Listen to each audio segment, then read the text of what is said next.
Chancellor, I invite Marie Ajari Wiseborn, a graduate of this ceremony in law, to address the congregation.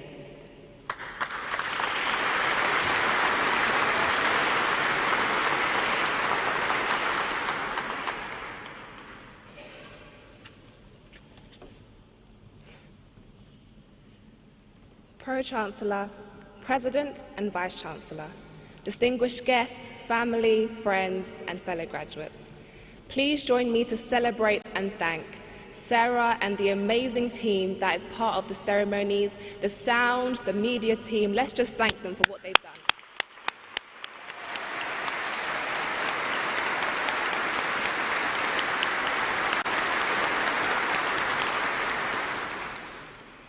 I thank the Lord and the School of Law for this opportunity and extend my heartfelt gratitude to my personal tutor, Katie Peters, who has been a great advisor and friend.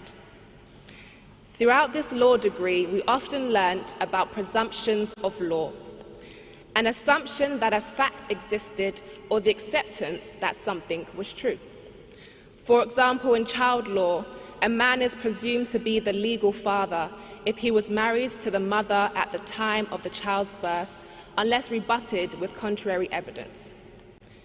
When I reflect on graduations in this country and across the world today, I believe there may be a presumption also that the student life experience exists and threads through each of our journeys, knitting us together, making it easier in moments like this to present an experience accepted as true of what may be the majority sitting in this room today.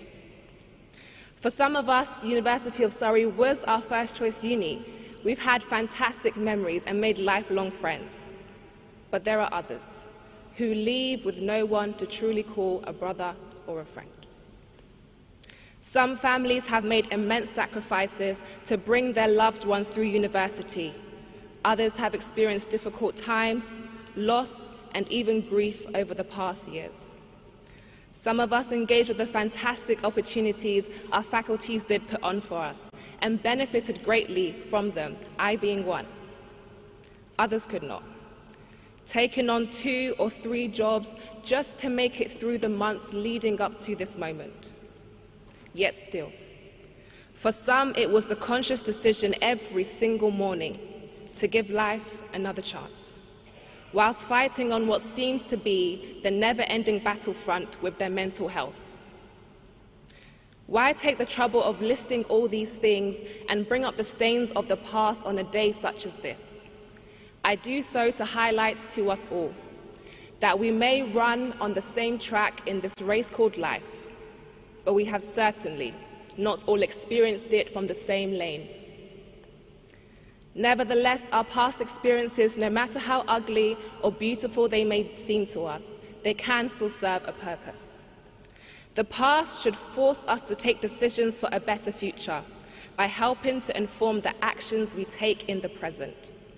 Even if our experiences differ, I hope we can all find the same encouragement in the words I will share next. As befittingly as we are in this beautiful cathedral today, I take my inspiration from the wisest man I know. In the book of Ecclesiastes, chapter 9, verse 11, to paraphrase, it says, "I saw that under the sun, the race is not to the swift, nor the battle to the strong, nor bread to the wise, but time and chance happens to them all." As graduates looking into our future, we may have a presumption about life also, that a person's destination is predetermined by the characteristics, qualities they possess, or the people they know. We may feel worried about our prospects, that we may not have what it takes, or that we lack the connections in the right places to take us ultimately to where our dreams and our goals are. But we all grew up with people who had the qualities to make it pro in football, become a great politician, businessman, had a wealth of connections, and the list goes on. But life has not taken them to where we presumed they would be. Life does not follow such presumptions. Life doesn't guarantee us much. But it is what we do with the time and the chance that life does guarantee us, which will determine who we become and where we end up. Therefore, do not look down on yourself, do not be discouraged, and do not fear. Instead, when chance comes your way, take decisions as a wise man would, and be bold and courageous as a strong man should. Fellow graduates, take that chance, however and whenever it presents itself, no matter how small, for the little steps of today bring us closer to our desired destination in the end.